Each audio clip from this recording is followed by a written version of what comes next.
Dans mes vidéos précédentes, j'ai mentionné à plusieurs reprises les alliances de compagnies aériennes. Mais que sont-elles? À quoi servent-elles?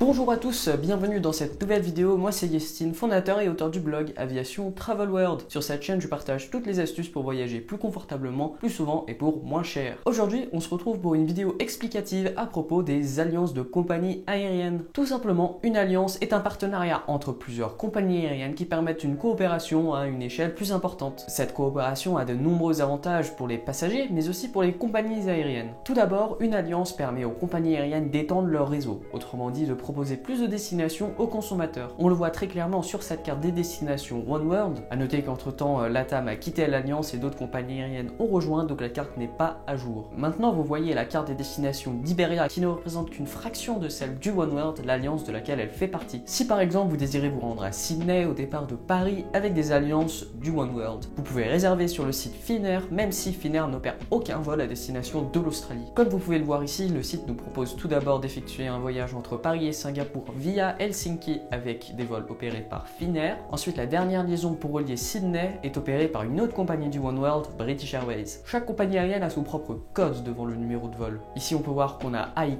pour Finnair, puis les chiffres. Or, le numéro de vol entre Singapour et Sydney commence également par AY, même si ce vol n'est pas opéré par Finnair. Si vous réservez ces vols entre Paris et Sydney via Londres et Singapour sur le site British Airways, on peut remarquer que le numéro de vol commence par BA pour British Airways. L'explication du code Finnair sur un vol opéré par British Airways s'explique tout simplement par le code share ou le partage de code. Cela permet à Finnair de vendre sur une même réservation des vols opérés par Finnair ainsi que d'autres compagnies du OneWorld lorsque Finnair n'atteint pas cette destination avec des vols opérés par eux-mêmes. Les clients qui réservent leur voyage sur le site de la compagnie finlandaise ont accès à plus de destinations que seulement celles de Finnair. Les compagnies qui font partie d'une même alliance vont aussi coordonner leurs heures d'arrivée et de départ pour permettre un transfert plus agréable entre les vols. Pour donner un exemple, ici on voit qu'à Tokyo on a 2h40 pour changer d'avion. Peut-être une dizaine d'autres passagers du vol entre Helsinki et Tokyo vont aussi transférer au même vol, celui entre Tokyo et Sydney. Mais il y a aussi d'autres avions qui vont arriver à Tokyo, comme par exemple un vol de Bangkok, et peut-être que certains de ces passagers qui viennent de Bangkok vont aussi transférer sur ce même vol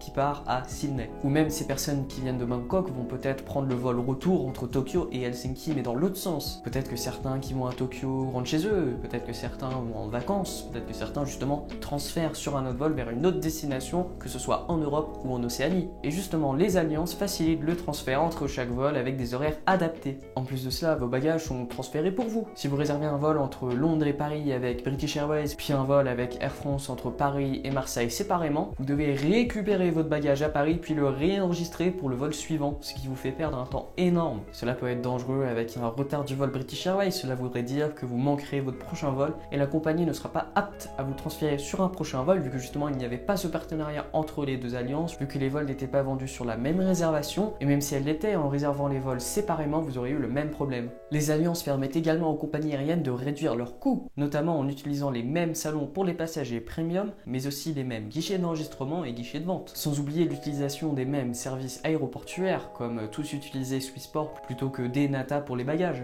Ensuite, ces dépenses sont tout simplement partagées entre toutes les compagnies aériennes qui font partie du partenariat. Enfin, pour le consommateur, les alliances sont une très bonne nouvelle lorsqu'on veut collecter des points. Par exemple, vous pouvez cumuler les Flying Blue Miles de Air France même si vous volez sur Vietnam Airlines, Saudia ou même Delta. Les trois principales alliances par nombre de compagnies aériennes qui en font partie sont les suivants: Star Alliance, SkyTeam, OneWorld. Pour Star Alliance, vous retrouverez des compagnies exceptionnelles telles que Singapore Airlines, Turkish Airlines, ANA, Eva Air. Dans le SkyTeam, on retrouve Air France, KLM, Delta et Korean Air. Quant à OneWorld, ce sont les compagnies comme Cathay Pacific, Japan Airlines et Qatar Airways qui sont renommées partout dans le monde pour un service exceptionnel. En conclusion, en tant que consommateur, les alliances sont très bénéfiques pour des correspondances facilitées, des temps de trajet réduits et la possibilité de cumuler des miles sur de nombreuses compagnies aériennes. Bien évidemment, il n'y a pas qu'avec une alliance où on peut faire des code-shares. Qantas, qui fait partie du OneWorld, a des code-shares avec Emirates, qui ne fait partie d'aucune alliance. Tout comme Flybe avant qu'il ne fasse faillite avec Air France. Voilà, j'espère que cette vidéo vous aura plu. Au cours de l'année, je publierai de nombreuses vidéos portant sur les cartes, les meilleurs billets prime, les meilleurs programmes fidélité. Abonnez-vous et activez la cloche pour être notifié de toutes ces prochaines vidéos.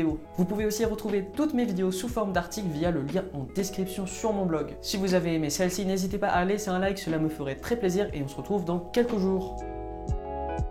Dans cette vidéo, j'exprime mon opinion personnelle et de ce fait, je ne vous oblige en aucun cas de réaliser des décisions financières telles que prendre une carte American Express. Je ne serai pas tenu responsable de vos décisions financières, ni d'un potentiel endettement, ni de quoi que ce soit. Si vous hésitez sur certains aspects financiers, je vous conseillerais d'aller prendre rendez-vous avec un conseiller financier car je n'en suis pas un.